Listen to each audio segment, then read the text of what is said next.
Magandang araw, Pilipinas! Sa gitna ng makulay na mundo ng showbiz, may mga kwento ring bumabaon sa puso at nag-iwan ng malalim na aral. Ngayon, ibinabahagi natin ang isang kwento ng sakit, pagtitiis, at pagbangon mula mismo sa bibig ng kapuso actress na si Yasmine Curdi, tungkol sa pinagdaanan ng kanyang anak na si Ayesha laban sa matinding bullying. Sa isang eksklusibong panayam kay Boy Abunda, hindi napigilang maging emosyonal si Yasmine habang isinasalaysay ang masasakit na alaala ng anak. Ayon sa kanya, dumaan na si Ayesha sa maraming pagsubok sa murang edad, ngunit isa sa pinakamasakit ay nangyari sa loob mismo ng paaralan, ang lugar na dapat ay ligtas na kanlungan para sa mga kabataan. Isang partikular na insidente ang tumatak sa kanilang mag-ina. Ayon kay Yasmine, isang araw ay hinarang si Ayesha ng hindi lang isa o dalawang kaklase, kundi ng mismong 79 estudyante. Ang layunin? Pilitin siyang baguhin ang kanyang personalidad.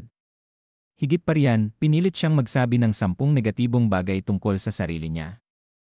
Isipin niyo, isang bata, kinukuyog at pinipilit na sirain ang sariling tiwala sa sarili, sa harap ng napakaraming mata.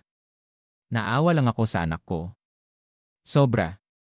And as a mom, nandito ako syempre to protect my kid, wika ni Yasmine, halatang pinipigilan ang luha, pero hindi doon natapos ang kwento. Hindi raw ito ang unang pagkakataon na nabuli si Ayesha sa parehong paaralan. Dahil dito, umaksyon si Yasmine, naghain ng reklamo sa Department of Education, umaasang mabibigyan ng karampatang aksyon ang insidente.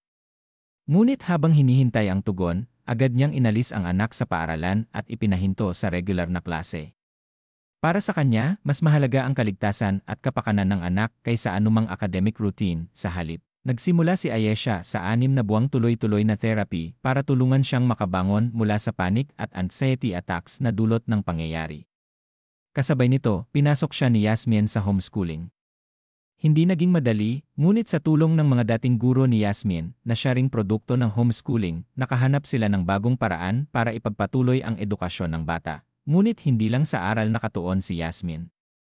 Pinuno niya ang mga araw ng anak ng positibong aktibidad, volleyball classes araw-araw, hosting opportunities, at iba pang bagay na magpapatibay sa loob ni Ayesha.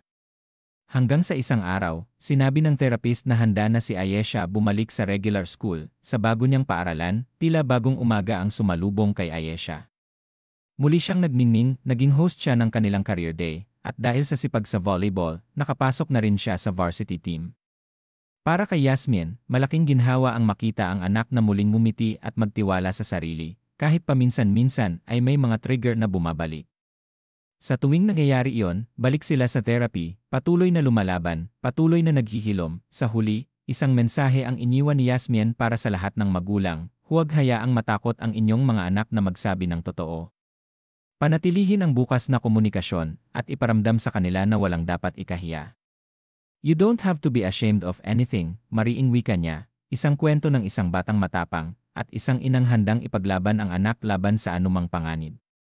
Isang kwento na magpapaalala sa atin na sa likod ng mga ngiti sa entablado at sa telebisyon, may mga tunay na laban na hinaharap ang ating mga iniidolo. Ako po si, pangalan ng Anchor, at ito ang Manila Filipino. Hatid sa inyo ang mga kwento ng showbiz na hindi lang basta balita, kundi aral para sa ating lahat.